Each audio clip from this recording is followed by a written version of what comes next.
they're supposedly the creator of the Anunnaki species. Wow. They apparently go around and like basically seed advanced life. And I don't know if they're an intergalactic species, but they're at least a very highly advanced interstellar species. And there's lots of especially lore among Native Americans and also in the South Pacific about these beings. Aquatic.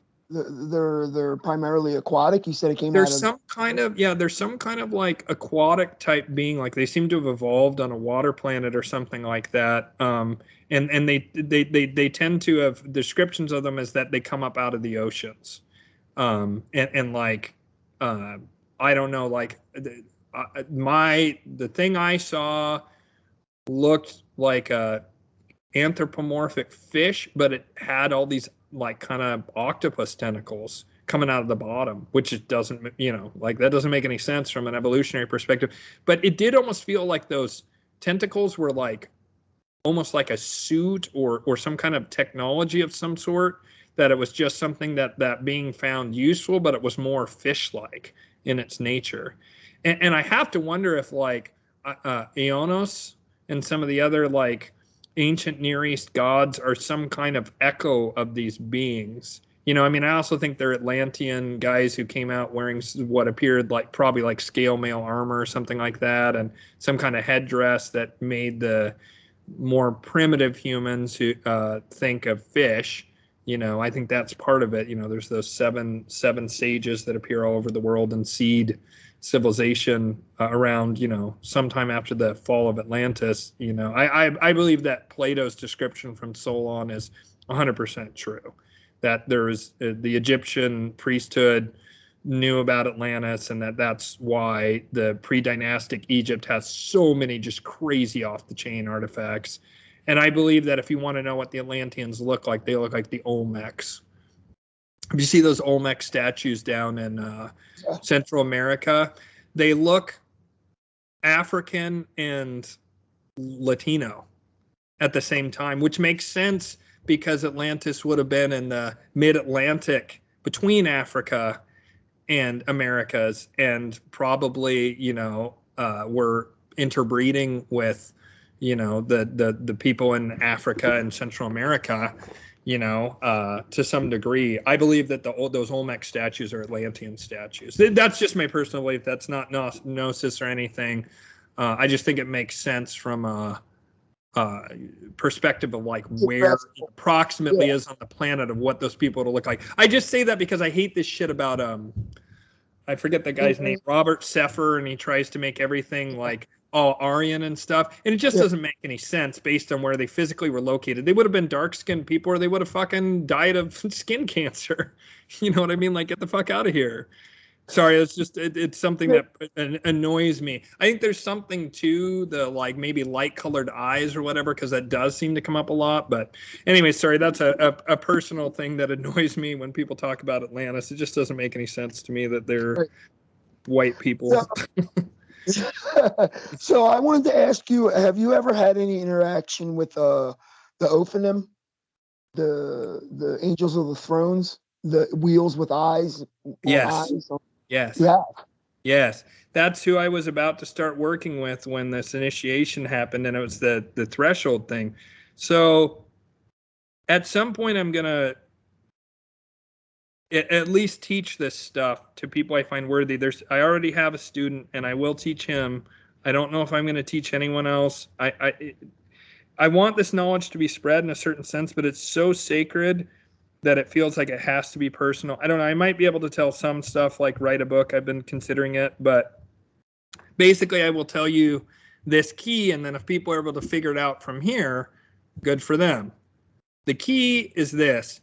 You have to work your way up the order. You start with angels, then work with archangels, right? And get away. You can start with Solomonic magic. The lower tier angels don't seem to mind as much kind of being bossed around. It just left a bad taste in my mouth after a while. I was like, who the fuck am I to be telling these incredibly radiant beings what to do and forcing their hand? Like I would much rather work with them and let them give me the boons that they see fit, because they probably know better than I do anyway of what I need. And so I moved away from that. But if you want to start with Solomonic magic, there's a great book by Damon Brand and the Gallery of Magic that I have right around that are called The 72 Angels of Magic. That's a great starting text for, I don't know, I don't want to say beginner in an insulting sense, but people who are just beginning to explore the celestial energies. I will tell you this, if you have demonic pacts, you're going to have to dissolve those or transfer them to someone else who's willing, or else you're never going to get beyond archangels. So then working with the archangels, I worked with them in a very different way. I wasn't telling them what to do. I just started like working with them directly. And then I moved on to principalities, and the principalities are the key. And the reason they're the key is because the principalities, one of their main tasks is they're the messengers between the various different angelic spheres.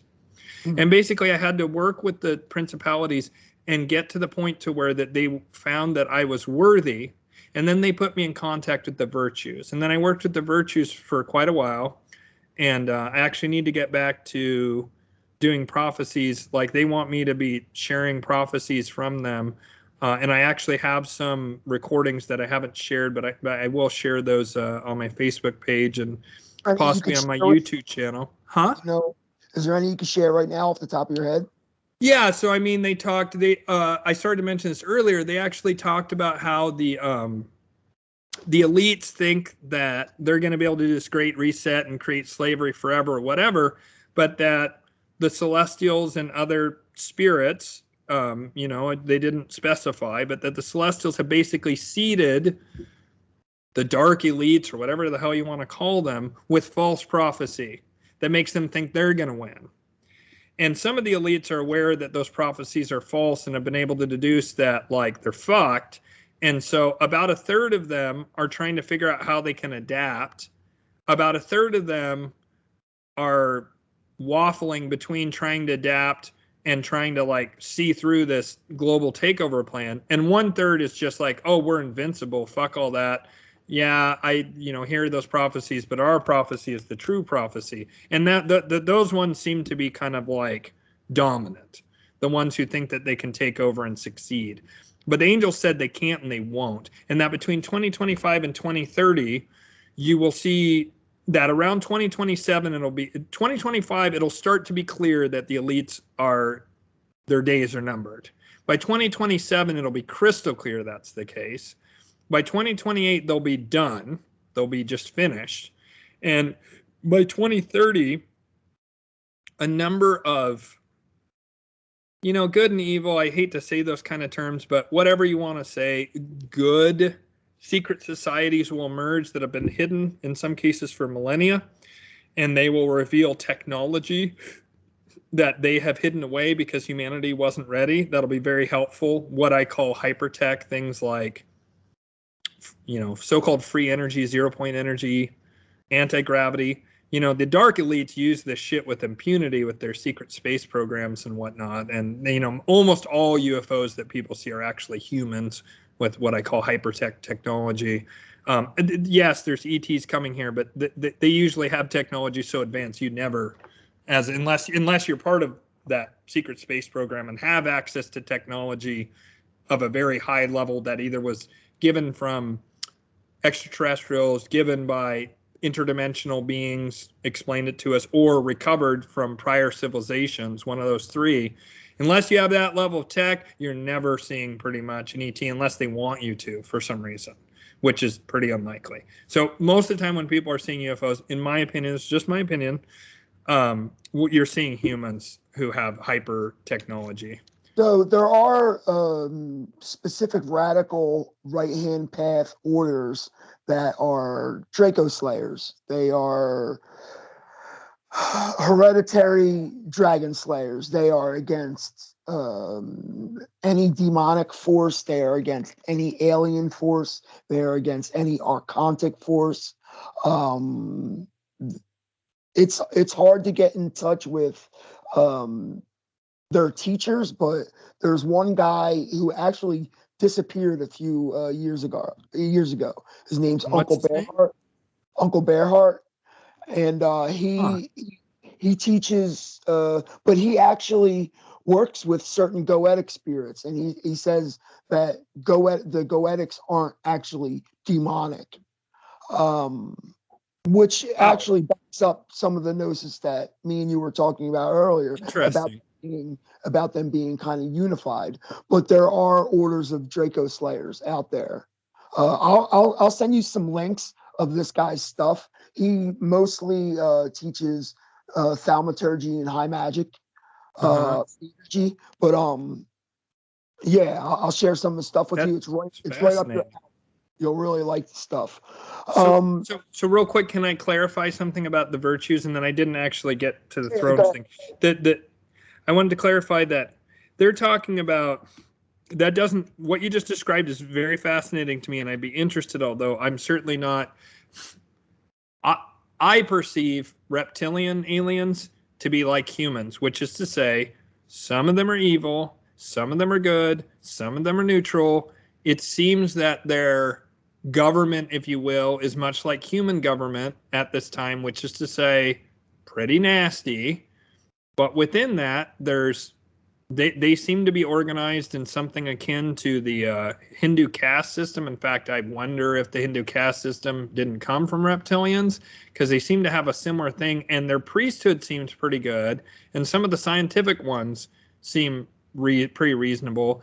It seems to be primarily like the soldier and merchant classes and the governance class, which is sort of the classic evil reptilians. And so I think reptilians get a little bit too much hate, and certain other alien species that everyone's familiar with are just better at propaganda. My take on extraterrestrials are, don't fuck with them, don't channel them, nothing. There is one extraterrestrial is actually a reptilian, that is a younger reptilian that's a scientist that I've channeled a few times, that he seems fine.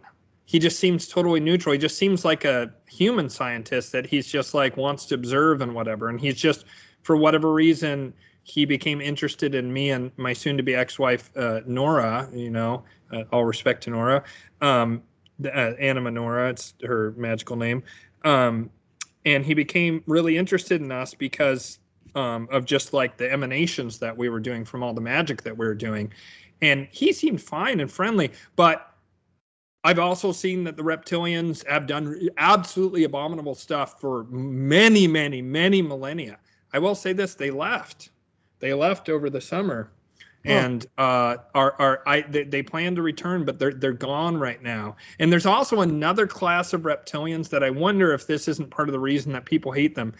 There's reptilians that are cybernetic, and those ones are fucking nasty as hell. They're much worse than the regular reptilians. What? Drill Sergeant Gray. He's one of the Greys. He's like one of the patrons of the Order of Nine Angles. Yeah, he's like, that alien is responsible for giving adepts instructions on culling, taking out as many humans as possible through propaganda, through physical acts of violence.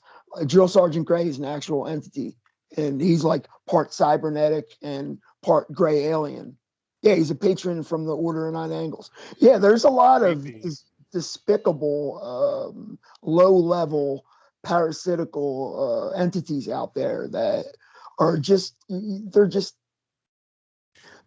fuck aliens. Like, they're just not. The thing about aliens is that, imagine if, like, look at that movie Avatar, right? The movie with the blue aliens. And we totally go and just fucking rape this planet and wage war on them. We're not any different. We're not any better. So just imagine humans get off the planet. That's exactly right. With our current level of consciousness, the movie Avatar is exactly what we would fucking do. 100%. If we do it to humans and the animals on Earth, obviously we would be utterly abominable to any other planet and not give any fucks and just go and harvest and take what we could by force. If we were technologically more advanced than some species that was sentient, we would enslave or wipe them out, or both, or whatever, like guaranteed, like with our current level of like Kali Yuga consciousness. And so the thing is, here's the thing with aliens. Some of them are benevolent, but like I say, the best benevolent ones, they don't interact with us almost at all. Almost at all. Rarely, some of them actually, reptilians, interestingly enough, are one of the groups of the priesthood of reptilians. They'll sometimes work with humans and try and help them develop spiritually. But reptilian or aliens and jinn, like, dude, they're just different from us, and they have a radically different agenda from us. And think about how poorly we treat one another. And now imagine how you would treat aliens. And that's exactly how the aliens are going to treat us. They have their own agendas. They don't really give a shit about Earth the way that earthbound deities, and like, let's put it this way, I will trust an earthbound demon every day of the week over almost all aliens, because they're far more aligned with humanity and humanity's spiritual development than these extraterrestrial beings are. These extraterrestrial beings are, like I say, at best, the best ones seem to be non-interventionist, but then what's the use of that? Resources, yeah. And so they're like, you got to stumble and figure it out on your own, you know, that they have a very mature, spiritually mature way of looking at things. They see all these aliens intervening and they're like, oh, those evil aliens are intervening. And they do. I will say this. There are certain aliens that will prevent certain kinds of mega disasters from happening to humanity.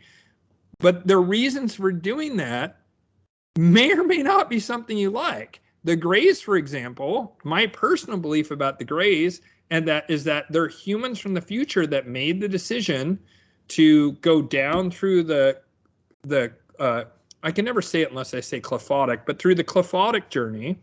Whereas right now we're at a crossroads. Right now we're in Malkuth, and we're at a crossroads. I had this great guest on my show one time on the White Lotus of Light YouTube channel, but I couldn't.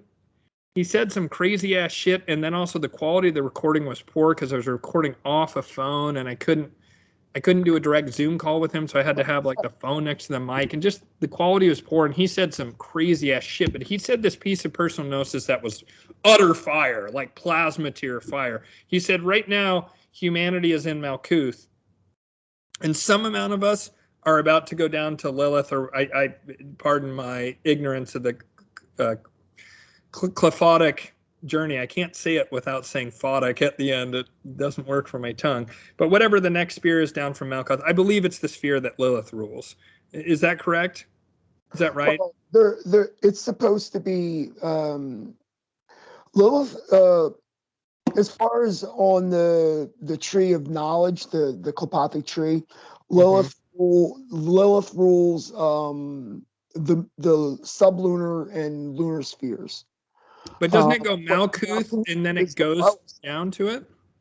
Doesn't it go Malkuth down to her? Sorry. Well, Malkuth would be the lowest sphere that you can get.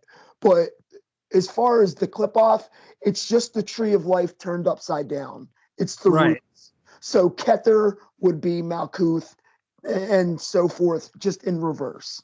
If you look at the tree of life, just flip it upside down. Well, so however it works, that we're at Malkuth right now, and then you would go into whatever the first sphere of the it would be the moon. That would be it would be the moon. That would be going up from our vantage point. But it's the same. It's the same. It would be Malkuth and then the lunar sphere, and it's the same as the tree of life, but just inverted. So basically humanity is facing a choice right now in a crossroads, and this apparently always happens during this part in the cycle, like the Yugic cycle. He didn't describe it quite that way, but I'm gonna describe it that way because that was the part that made sense to me. Is whenever we reach this point to where we're at the end of the Kali Yuga, the souls have a choice. Do you want to go down and experience the Cliphotic path, or do you want to go upwards and experience the Sephiroth. I don't know. Yeah, the Sephiroth. And so that made a lot of sense to me. And he basically said that the gray aliens were the ones that had gone all the way down to Moloch's sphere. And that they had been so far removed from source that they had become genderless, sexless. Boy, that sounds like a current agenda. Genderless, sexless. And eventually they weren't even able to reproduce from cloning. And so what they did was they invented time travel because they're super fucking hyper intelligent and crazy technology. And they traveled back in time to our current time from their perspective, right? Because the timeline split and they go down and become grays. They're people who become cybernetic and whatever, right? And go along with the Davos and Molochian thing, right? Very Molochian because they go down all the way down to Moloch. And they send they send people back to, whatever time when the Greys start appearing here. And what do you always hear about the Grey Islands? They kidnap people, and you always hear women always describe surgery in their abdomen. And men Yeah. always describe, they done put something up my butt. Well, why does that make sense? Well, if you're a farmer or this, the way that we get cattle is what? Do we let a bull go and fuck the cows? No, we're assholes. We're pieces of shit. What we do is we stick a vibrator up the bull's ass to basically milk its prostate and force it to ejaculate, because that's the fastest, quickest way. People don't want to give a bull a hand job, and they don't even want to have the decency to make like some kind of bull blowjob machine. Instead, they ram a fucking vibrator up the bull's ass and basically rape it and force it to ejaculate. And that's what they're doing to humans. They're taking semen and ovum from humans. And it's because it's the only way that they can get their genetics to a level to where they can even clone themselves. And it's because they've been so far removed from source, and they become so technological and so just completely ego, id, and intelligence, like hyper IQ. But like they're like, I don't even think they have a right hemisphere to their brain anymore. It's just like their left brain became their brain, but it's like, and they're so much smarter than us. It's ridiculous. So what the guy on your channel was saying is to go Mm-hmm. all the way down in the Moloch sphere, but from the vantage point of the Clip-Off, Moloch sphere is Thamael, by the way, which is ruled Okay. by Satan and Moloch. But Satan and Moloch are like the twins. They're like two faces. Moloch is looking down while Satan is looking up, but it's a Janus face type thing. It's two faces Mm-hmm. all one being. But Thamael is only accessible through its lunar sphere. You can only get the Thamael through its moon. So what you were saying is Malkuth would be the top of the Clip-Off, but going all the way down, you flip it upside down. Thamael would be Kether, would Right. be where God is, but where Moloch Right. is. Right. And so basically he said human souls, while we're incarnating on Earth to learn lessons on Earth, we basically go in this giant figure eight. And so everyone who's choosing not to go down the Malachian path and take, I'm just going to say it, take the seed of the void, not medical advice, spiritual gnosis, blah, Right. blah, blah. That's the first step. There's many steps where, we're all sovereign beings, and it's a free will universe. At any time we can step out of any decision. At any time we can decide to go down that path, or we can say, you know what? I made a mistake. I'm going to go in a different direction, regardless of what it is. Maybe I won't, but someone who's made the decision I might eventually go, you know what? This is the wrong decision, and decide to go the other way.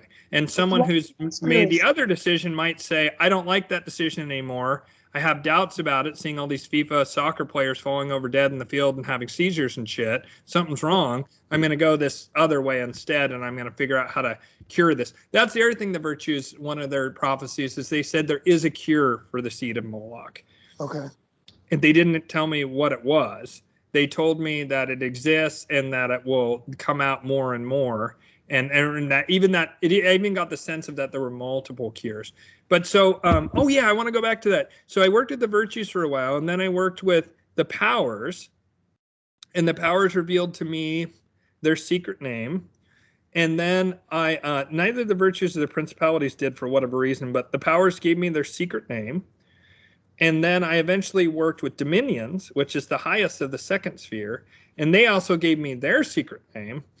And then dominions could then put me in contact with thrones. And I have channeled them and I have seen them, and I will tell you, the thrones, I've also seen the cherubim and the seraphim, and the cherubim tend to ride around inside the thrones. The thrones are strangely, they're definitely sentient, but they have almost a mechanical quality to them. There's some kind of, I mean, they're a vehicle and a guardian of the highest sphere, and I'm trying to think like what I can share and not, but they're weirdly like a vehicle. They're also a weapon. They're they're just a very strange thing. It's almost like a sentient mechanical being that's made out of just raw celestial power. And I will tell you that channeling them, I couldn't sleep for like 6 hours after I channeled them. I made the mistake of channeling them at like 10 at night. I couldn't get to sleep till like 4 in the morning, even though I was exhausted and had been up since like 7 a.m.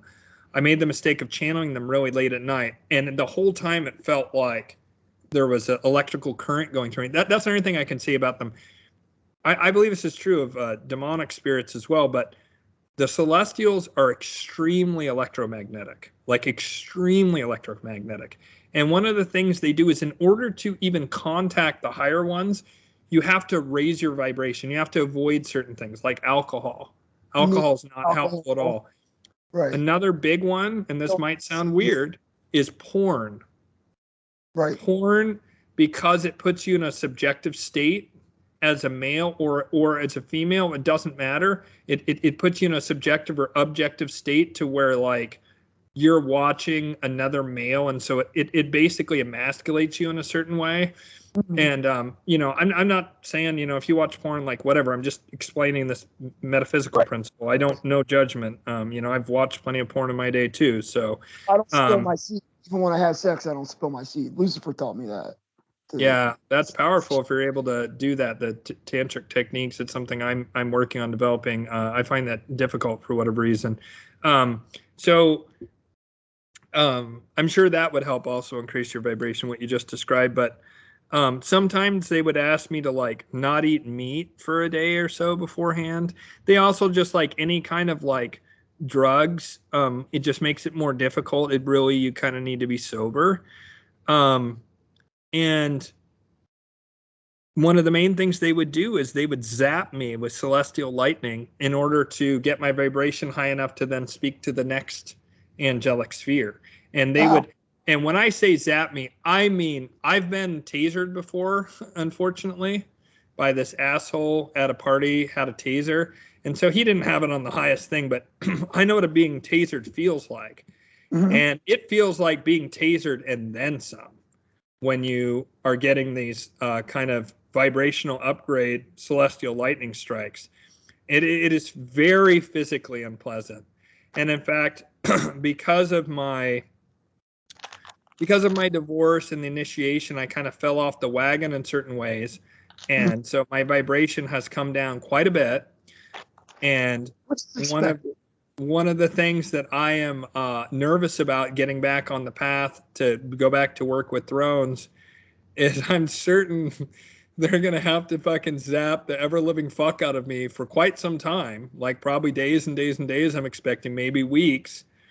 That's the other thing is like a lot of these things where I would work with the various level beings. Like I started with working with one angel, regular, you know, the lowest sphere angel, no disrespect to them. They're very powerful and awesome, but I'd work with a singular angel for 11 days. Then I'd work with two angels for 11 days. And I work with three angels for 11 days. And then I would work with the different higher order angels for various amounts of time based on what they would say. And I would basically go into ritual every day and commune with them. And they would often ask me to do things. They would very often ask me to do acts of charity and also to help people I knew. And they would sometimes tell me stuff to where so-and-so was struggling, and then the person would confirm it for me. Other times people would, I think, fib a little bit and tell me that they weren't struggling, but I think they weren't being honest. But I mean, I have no way of knowing, I suppose. But they would, you know, tell me things sometimes that would be like, there was no way I could know that. And then the person would confirm for me, whatever. But they basically were wanting me to teach angelic magic to a number of individuals I knew and do acts of charity and helping different people who I knew who were struggling with various different things.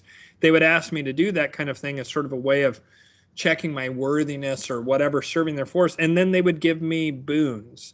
And I felt a lot better about that than I did about kind of forcing the hand of the lower order angels. Again, they don't seem to mind that much, you know, as long as you're not asking them to do something that's outside of their wheelhouse. But if like they're like an angel that represents abundance, then they have no problem with you kind of like commanding them with Solomonic magic give you more abundance. Or like Nememia is an angel that I really love because Nememia has helped me with anxiety. I have a complex PTSD from my childhood, and so Nememia has really helped. There's other things, I've done a lot of internal work, great work stuff, but Nememia is just one example of an angel that I really like quite a bit. And worked with Nememia as one of the angels I worked with during this process. And so, but you really have to work your way up the ladder. But the key, though, what gets you to the higher realms is kind of the top realm of the prior realm. In other words, principalities helped get me in contact with virtues once they found me worthy, which was this process I'm describing to get to where I was just starting to like be in direct contact with thrones and getting ready to work with them in ritual before I got this insane. I did this very powerful magical act over the course of a number of weeks with Anna Menorah, and it's something I touched on earlier, but I just can't go into any detail about it. I've been forbidden from that. But when I completed that magical process with Nora, there was an immediate mega reaction, and that kicked off like this initiation, the dissolution of our marriage, just all kinds of changes in my life, and it just completely threw me off the path. And so I'm needing to get back to it, but I also this might sound dumb, but I was brought up Catholic. And so, which is funny because now I like work with Lucifer as one of my patrons and like, have all these left-hand path friends, like Dimitri and stuff. But the thing is, I recognize that you can go towards the blue sun or the black sun. You can, either one will lead you to God. You can go, I kind of compare the left-hand path and the right-hand path to the via, the left-hand path is the via positiva, like the Western church, and the right-hand path is the via negativa. With the left-hand path, you're like diving deeply into what it is to be human, the crooked path, right? You're casting curses and you're exploring the dark side of humanity and lust and materialism and just really diving into it. It's very spiritual, but it's also like you're just like raw on the world. Whereas the right-hand path is like, you're not drinking, right? Shouldn't be watching porn, and like you're not like trying to use cheap magic to get laid, get a blowjob or whatever. You're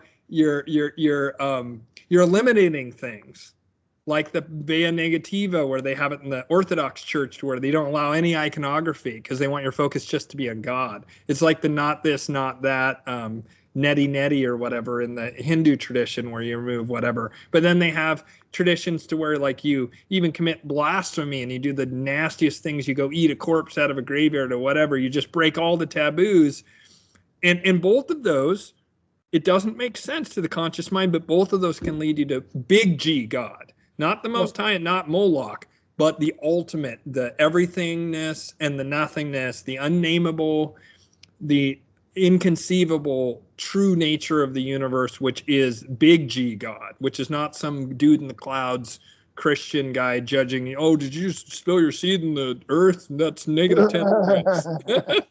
None of that shit. That's Yahweh or whatever, or some conglomeration of Near East gods, but which is a totally powerful deity in its own right. But I'm talking about the ultimate creator that's even beyond Shiva, like the unnameable. And so I believe, both the left-hand path and the right-hand path are perfectly valid. I personally, having now observed a lot of people on the left-hand path, it looks way more brutal to do it that way to me. It is. I would rather limit my life than it's the longest have such constant strife and health issues and all the rest that comes from the left-hand path. It just seems a harder path to me. I mean, I respect people who do it, like I say, not if they're, I don't like it when left-hand pathers start going nuts with binding other people's will. I agree with the Celestials on that people should be able to have free will. And I'm not into like, there's a lot of people like throwing curses left, right, and center for fucking nothing. Someone scuffs their puma and they're like, may you be infertile and your balls shrivel. And it's like, bro, fucking pump the fucking brakes a little bit. That's going to fuck you for starters. And also, like, really, you're going to shrivel some guy's balls off for stepping on your puma? What the fuck's wrong with you, man? Yeah. So, Ian, I have one more question to ask you. Oh, yeah. wrap this up because we're approaching 2 hours on this, and it seemed like we're only talking for a couple minutes. You can So make it a two-parter and split it up, cut it in half. yeah, we're just gonna throw it. I'm just gonna put. We're probably just Huh? put it all in one. Right on, bro. Whatever, Uh, whatever. because it's a really good episode. We covered a lot of shit. Yeah. So, has any infernal spirit ever approached you for discipleship? Oh yeah.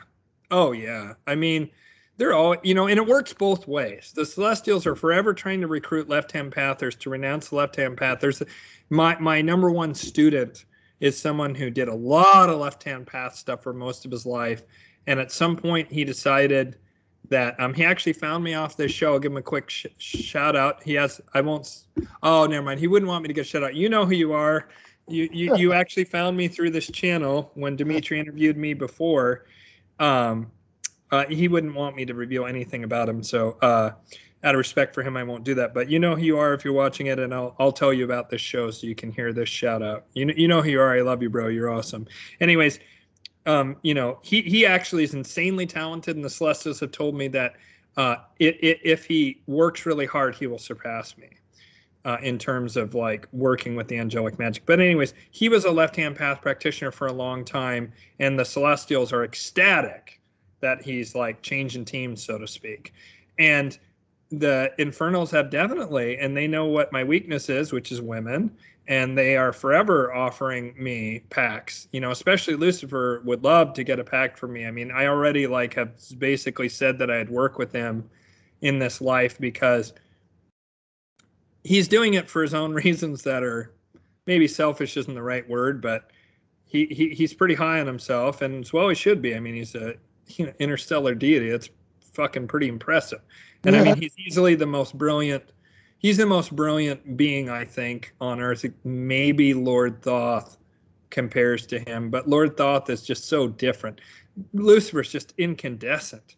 Like his intelligence is just it almost fries your brain when you do it, because it's like trying to shove through all the knowledge in the world through a little tiny pinhole of my brain, because he's so fucking otherworldly genius, and you can't hide anything from him at all. I mean, I don't even bother to try anymore. I did for a while, but he can just read your mind effortlessly, and you can't resist him pretty much. But anyways, I forgot why I started talking about Lucifer, but because I asked if any infernal spirit ever. Oh yeah, that's right. Oh yeah, he's offered. I mean, he's always trying to get me to take a pact with him, and he knows I won't, but he just periodically offers. And Asmodeus hasn't outright offered me a pact, but I mean, I know he would love if I took a pact from him. But they kind of all know that I won't take a pact. Like, I'll talk with them. I'll even work with them. I'll even do, like, they'll ask me to do little tasks that are relatively harmless or whatever, and I'll do it. I kind of work both hands. But the thing is, I won't do anything that's going to limit my access to the higher spheres, just because it's such a rare thing, and it's so difficult and it needs to be brought back. And I feel that it's like one of my major karmic things I'm meant to do in this life is to to help regain this lost knowledge. I mean, there's probably other people out there working on it. But to like spread the knowledge of, I'm telling you though, if you go out and you look up demons, you can find everything about every demon for all of history. Any demon you can imagine, you can find someone's written a book on them. That specific one demon, especially the Cliphotic spirits, and go and try and find some information on principalities, virtues, powers, dominions, thrones, seraphim and cherubim. There's fucking stone cold nothing. I sent Aminonora a document that I know you would like. It's called the Treatise of the Left Emanation. It's all angelic information. So I'm not sure if she passed it off to you or not. It's a Actually, PDF. I think she did send me something. I have to look it up, but maybe you can send that to me directly again, just so that way I for sure have it. That's interesting. I mean, like, I'm certain other people have worked with these things. I'm just saying, like, and again, I haven't exhaustively looked, because very quickly when I wasn't finding much, I was like, why am I even looking anyway? I should be doing this through personal gnosis anyway. Yeah. You know, and that's what I realized. And so I abandoned looking for it. So it's not like I did some kind of exhaustive look. I'm just saying, like, when I've tried to look up demons, I can find anything I want in any demonic spirit ever since the dawn of time. It's because we're in the Kali Yuga. But there's just, the information is quite sparse by comparison, certainly. You know, like I would say there's about 100 times as much stuff on demons as there are on anything beyond archangels. There's quite a bit on the 72 angels and the archangels, but they're like, it took me a while to figure out that I had to work through principalities to get to the other ones. And then, like, the virtues, you know, I knew healing and prophecy, but I experienced the virtues as these three beautiful dark-haired women angels. And I experienced the powers as these, you know, very military-esque beings. And the principalities seem very like kind of like actuaries or some kind of like functionary. They really are no nonsense, and they're not interested, and they're not super interested in talking, which is weird because they're messengers. They're quite hard to get their attention, and then they want to get down to brass tacks immediately. You know, so these beings have different energies to them, and then the dominions are very strange. I experienced them as looking like an Assyrian or Sumerian king. Can I say that? So inside a tornado, essentially, like this vortex. And that's just how I experienced them, like imagery wise. And then the thrones appeared to me exactly like the classical Ezekiel's wheel with the eyes and the rim. And they're the one angel that, I don't want to say they make me afraid, but they straight up awe you. The level of power that emanates off thrones is just, even though the cherubim and seraphim technically outrank the thrones, I think in terms of raw power, I mean, I'll be able to tell you this definitively once I've worked my way up through seraphim. It's just like seraphim and cherubim have their power more contained. The thrones are just like a nuclear generator. It's crazy. They're called Aphanim. Like seraphim, cherubim, Aphanim. Aphanim, yeah. So they're very cool. Be not afraid. Well, there's a reason they say that, because like I can only imagine, like, if you're not prepared for it, their presence, it's awe-inspiring because you know they could destroy you effortlessly. Right.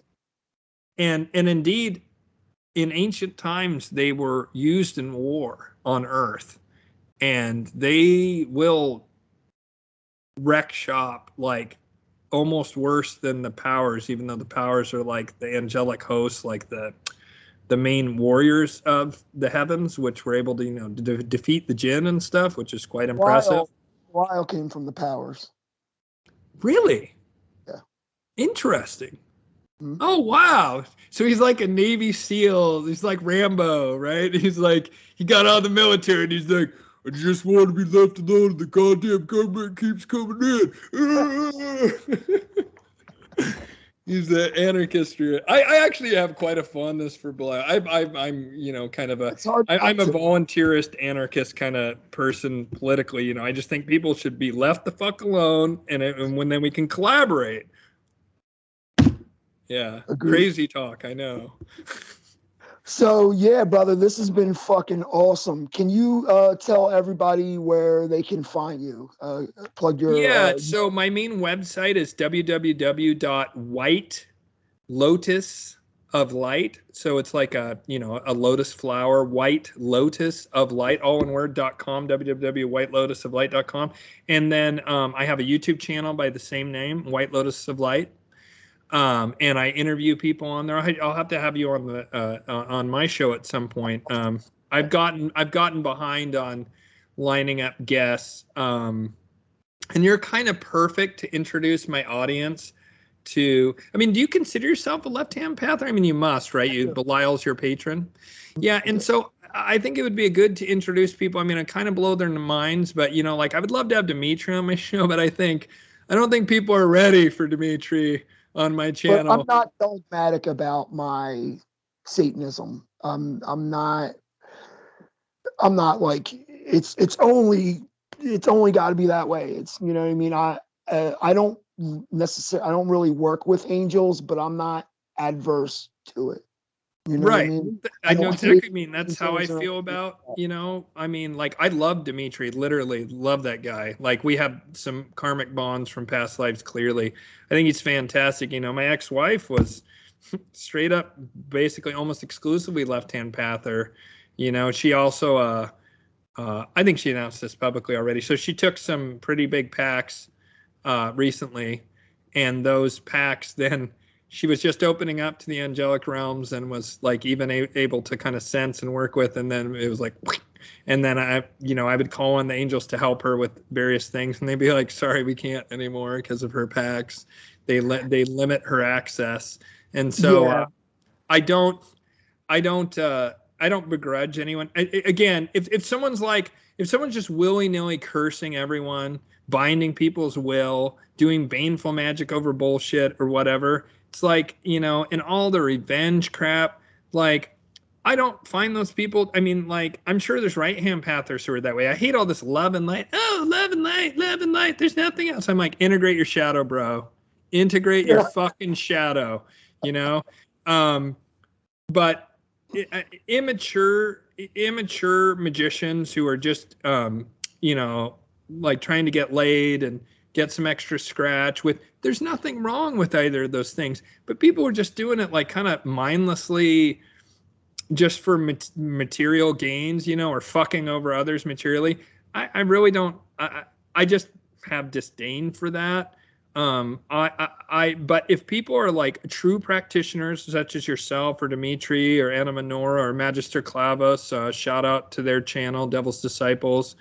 Um, I know a lot of left-hand path practitioners who I'll take any day of the week over the love and light people who would be, generally speaking, more aligned with kind of my, I don't even want to say ethics, but the trajectory of my magical path, right? The kind of, they're more aligned with the energies I work with, I guess is a good way of putting it.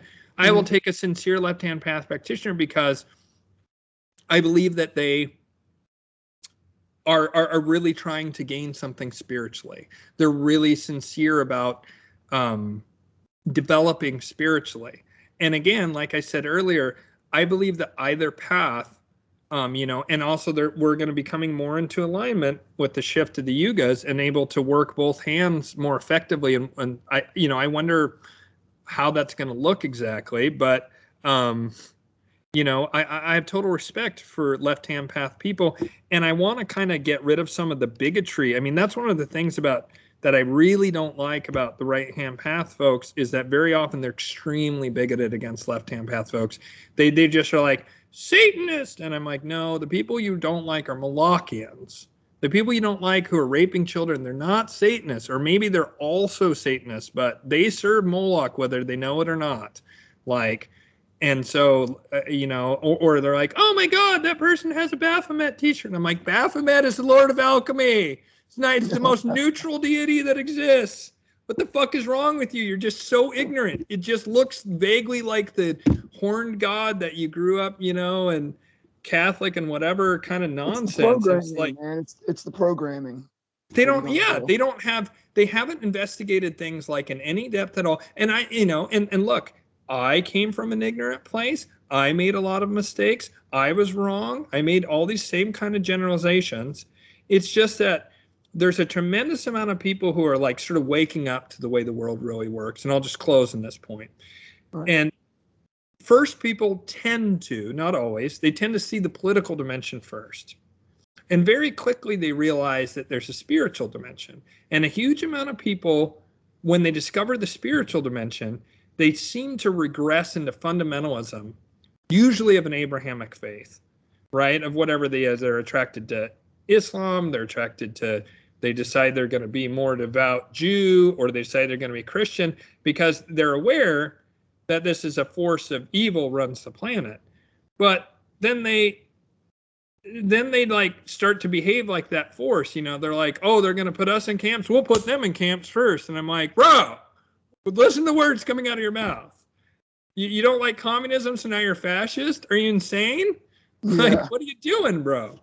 And so, like, this reactionary crap that's coming out in spades, and people are just like, they see Satanists under every bed. This one thing I agree with the thing is seems to me a concerning reemergent satanic panic / hatred of Freemason / anti-Semitism, anti-Rosicrucianism, anti-Templarism, basically any mystical thing that isn't an Abrahamic faith.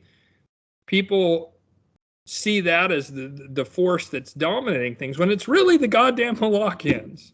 And and I'm talking about the elite Malachians. There might be people working with Moloch who are, regular practitioners and getting some value there. And, I happen to despise the energy of that deity because of the thing with children, but I suppose I can accept that, as long as those people aren't harming children, if someone's working with that energy and they're not harming children, okay, whatever. I have no beef with you. If you're harming children, I don't give a fuck what the rest of your story is. I'm not interested. I don't care about your excuses. I don't care about anything you are. I'm sorry, but you're my enemy if you're harming children. I will say that most Satanists, completely abhor any type of child abuse. It's literally in the Satanic Bible. It forbids rape and harm of children. In this, I mean, not that that's like the only form. And the other thing is, it's like Satan, as the ancient Greek term meaning adversary, is fucking talking about Moloch. Satan, when people conceive of him like the devil card in tarot, that's Kernonos. That's the Celtic god of the wild hunt. It's a horn god. It's, there's also the void aspect like Chernobog, to give props to Dmitri and the Slavs. Like there's different ancient gods which are like horned gods that usually represent fertility and like the animalistic primal nature of man, which is very like murderous and has sacrifice. They do have human sacrifice. I will say that. Absolutely. Yes, but not children. But they wouldn't. Well, they wouldn't. They wouldn't rape children. Seems to be the big difference. They did sacrifice children sometimes, or small babies, or whatever. Especially pagans in ancient times who worship Kronos. Yeah. But there's a different flavor to it. Like Moloch wants to inflict harm on children in a way that's like, it's not like you're going to sacrifice that child so that way the village doesn't starve, like Kronos might ask. To have a big bountiful harvest the next year, you sacrifice a special child that has red hair, whatever, right? They're like, it's about the harm to children. It's about making the child fearful and torturing the child. That is the entire point of it. And so fuck that energy. That energy can be cast back down in the pit, and I hope to do my small part as a human to help that spiritual cause, because fuck that. I have no shame in saying that, and I don't hold back on it. Now, there's other aspects to the energy of that deity, and I respect that deity, even though I can't stand that particular aspect of it. I respect that even that deity has a function. And so people who are exploring that deity and doing the energy, again, as long as they're not harming children, if they're exploring the rest of that energy of that being, which that's not the only thing that being does, fair enough. But the minute you start harming children, no, like, I don't give a fuck anymore. And so I hate how like all these reactionaries who actually despise the Molochians, and the Molochians have done a fantastic job of getting everyone to hate Satanists, Luciferians, and Baphometians, right? Like the Templar and Masons and whatever else. And that's not to say the Templar and the Masons didn't do nasty stuff at various points. They're giant ass organizations. So there's like the P5 Lodge or whatever it was in Rome that was totally fascist and horrible. Masonic Lodge, and there's certainly been nasty ass lodges, and the Illuminati in invading a lot of the lodges in the late 1700s, early 1800s. It's very well documented. And I mean the Bavarian Illuminati, the actual existent thing, not people's fantasy, one size fits all thing. I mean, if there's any giant conspiracy on Earth, it's fucking Davos is like the face that you can see. Behind that, there's like, whatever nasty banking families, and then behind them are the black nobility, and they're Malachians, they're Tyrians from Tyre, from the city of Tyre, and that's who fucking runs things, as far as I can tell. And I mean, like, it's layers of an onion, you can't really know. It's speculative to some degree, but what everybody hates and everyone's like becoming aware of is all this Epstein stuff. And those are fucking Molochians. They can call themselves Sabbatian Frankists if they're Jews.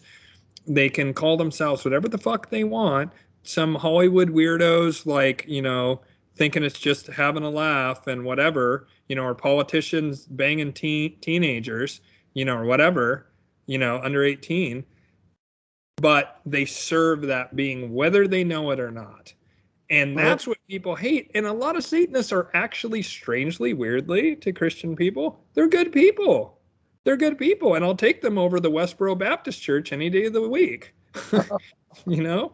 So anyways, I just wanted to say that little piece about that there's a lot of ignorance out there, and it's kind of reaching a fever pitch. And what concerns me is that the real powers that be are very difficult to get to. But there's a lot of regular old people who are Jewish or wear a Baphomet t-shirt, or they're Freemason, you know, because their dad was, or they're Rosicrucian, or, you know, they work with Belial or whatever other spirits.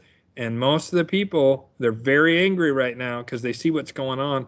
They have trouble differentiating. And all those groups have been classically where the Molochians have got people to ground out on, rather than face the actual powers that be, which is really European blue bloods, you know, who are from the Mideast originally. Are there any angels that you could think of, Archangel Michael, any angels that are in your line of sphere of influence right now that has a message for human beings in closing? Oh, that's a really good question. Just give me a second here. I need to tune in.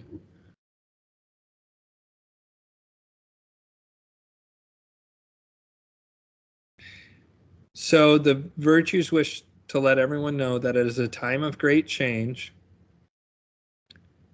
and that the key to surviving the great bottleneck is to do your inner spiritual work, to do the great work, to turn the dross lead of the unconscious and the conditioning into the gold of consciousness. And that you do this through the three chalices of healing. And the three chalices of healing are, the first one is the chalice of tears. For most people, they have suffered so much, they've been so wounded and conditioned so brutally in their life, that what they desperately need is to consciously cry. And that means no narrative, no I'm a victim or fuck those people, to get below the anger and the rage and get to the grief, because anger is the guardian of sadness and grief. And to let that emotion flow through you with your own consciousness, without a story, without any kind of thoughts or judgment, but to just cry. And once you've done that to a certain level, the next chalice is the chalice of laughter. Laughter usually has to arise spontaneously, though you can create conditions to help do it. And that laughter can then release and heal. And then the third and final chalice is the chalice of joy. And the chalice of joy is the highest emanation. It's the most powerful emanation of love is actually joy. And that's why you'll sometimes see old women and men, they're all crusty and curmudgeonly, and they go to a park and then they sit down to watch children play. Joy is incredibly infectious. And it's why tyrants always try and stamp out comedians. They try and stamp out joy, and they try and say that crying is weakness. And it's not true. The opposite is true in all three cases. Laughter is liberating. Tyrants fear laughter more than almost anything. The only thing they fear more than laughter is joy, because you'll never see people turning in their neighbors and murdering one another if they're in a state of joy. Never. And so working through those three chalices will give you the best chance of surviving this period of time of change. And you need to take material steps to protect yourself. They've told me this, you know, like make sure you have an adequate amount of food and water. Make sure that you're able to operate if the electrical grid goes down for some period of time. Make sure you're able to operate without the internet. Make sure that you have what resources you can. And if you're able to, I will also say this, if you're able to, It'll be less hectic if you're outside of major cities, if you have the means. But really, what it comes down to is grace. And if you are listening to the show or watching the show, you're way ahead of the curve because you are certainly already spiritual. And what's going on right now is there's a great separation of the wheat and the chaff. And the chaff, not to insult these people because they're souls as well and they deserve dignity, but there's a great deal of people who have no spiritual connection whatsoever. And we're moving away from materialism and into the spiritual. And regardless of your path, regardless of your personal beliefs, if you're developing yourself spiritually, that gives you the best chance of not only physical survival, but of also the most important task we have here as humans, which is to evolve spiritually. However you do that. And we all have our own unique path, and I respect anyone's path. The caveat, you're not harming people. Just don't do that shit, bro. Seriously, it's going to fuck you up too. That's not from the virtues, obviously, but the virtues wanted me to just share that, to take care of your material needs, try and find safety, and to work primarily on the spiritual. The less reactionary you are, the more you'll be able to survive periods of chaos. If you've watched that movie Saving Private Ryan, there's a scene that just shows what grace is. They're going up and they're charging the beach in Omaha or whatever. It's at one of the opening scenes of the movie. And, one of the ships opens up and just everybody gets machine gunned and instantly dies. And people are running up and various guys are getting blown up and shot and whatever. And at one point, this guy gets shot by a sniper and it goes patoing off his helmet. And everyone's like, you lucky motherfucker. And he takes off his helmet shaking. And then he gets shot in the face by the sniper. Takes his fucking helmet off. But some of those guys then get up there and start killing the Nazis or whatever and cleaning out the nests and stuff out there. And the thing is that when the shit does hit the fan, it's fucking grace. And so getting yourself tied into a knot about all the contingencies and all this kind of stuff, it's not going to help you nearly as much as doing your spiritual and emotional work and working through those chalices I talked about. And people have survived crazy fucking things in history. None of us would be here today without many, many, many of our ancestors surviving insurmountable, impossible odds. Our ancestors survived the Ice Age. Our ancestors survived the Black Plague, the Roman Empire, Attila the Hun, Genghis Khan, Kublai Khan, the greatest murder, the Aztec Empire, whatever part of the world your family's from. Your family survived against impossible odds. You can too, and the best way to do that is to attain emotional and spiritual mastery. And that is, and I'm extrapolating on what the virtues wanted me to share there, but they wanted me to share that. I actually am supposed to be doing at least 2 or 3 times a week channelings of the virtues. My life has been very chaotic the past 2 months since I got that mandate, and so I have a few stored up. But yeah. So give your YouTube channel one more time and yeah. So it's White Lotus, LOTUS, the lotus flower, White Lotus of Light, and then my that's on YouTube, and then my website is White Lotus of Light, all one word. On Facebook, .com. anything else? What's that? Are you available on Facebook or anything else? Yeah, I mean, I'm Ian M. Ferguson on Facebook. You have to look for me. And I mean, if I see that you have like Dimitri or Joseph in common, friend, or Anna Nora, I'll probably accept your invite. I won't. I don't. I mean, I may or may not. My Facebook is both a public business Facebook, and it's also like I have stuff that I just share with my friends, including like my thoughts on political or spiritual natures that may be controversial. And so I mean, people can look me up on there, but I really need to develop. I mean, I have a White Lotus of Light business page, but I mostly just put up my interviews or my videos I do in there. Your website. Yeah, so they can look up White Lotus of Light also, or maybe it's even White Lotus of Light Astrology. I think it's White Lotus of Light, though, just by itself on Facebook. And so that one, they can certainly follow that. My private Facebook, it's private/public. I'm somewhat choosy of who I put on there. As you should be. Yeah, if you're a very attractive woman, that's usually more likely to get through. I'm just brother, kidding, sort of. thank you again for joining us. I'm Thank probably gonna you, have to, brother. I'm probably gonna have to chop this up into 2 parts. There we go. Yeah, it's 2 hours 22 minutes now. Yeah. Yeah. All right, So brother. thanks again, man. Have a great night, Thank and you. And we'll speak soon. And yeah, I'll let's send you talk those soon links that we're offline. talking about. Yeah. Let's talk soon offline. All Yeah. right. So I'm gonna stop recording now. All right.